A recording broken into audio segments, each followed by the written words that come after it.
నేను సర్కిల్ 14 గోషామైల్ ఏసీపీని. నా పేరు మంజులా సింగ్.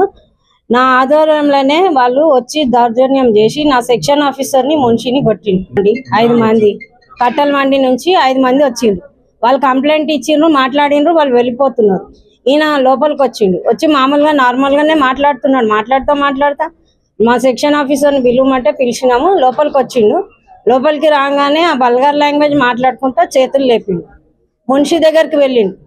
మున్షిని పిలిస్తే మున్షి లేడు, వేరే మున్షి వచ్చి ఆయనను కూడా కొట్టిండు. మళ్ళీ బయటికి పోయి కొట్టిండు. చాలాసేపు వాళ్ళు బయటనే వెయిట్ చేస్తున్నారు మళ్ళీ కొట్టాలని. రాకేష్ జైస్వాల్, ఇంకా 5 మంది కట్టులు మంటోళ్ళు. ఇంకొక ఆయన ప్రకాష్ రెడ్డి అంట, కాంగ్రెస్ లీడర్. మేము కంప్లైంట్ చేయలే, వాళ్ళే మేము కొట్టినాం అనేసి వాళ్ళే మా మీద పోయి హ్యాబిట్స్ పిఎస్లు ఇచ్చిండ్రు. సిఐ ఇంకా వాళ్ళు వచ్చిండ్రు. ఎవరైతే కంప్లైంట్ ఇవ్వడానికి వచ్చిండ్రో వాళ్ళ కంప్లైంట్ లెటర్ తీసుకొని మేము ఇప్పుడు వెళ్తున్నాం.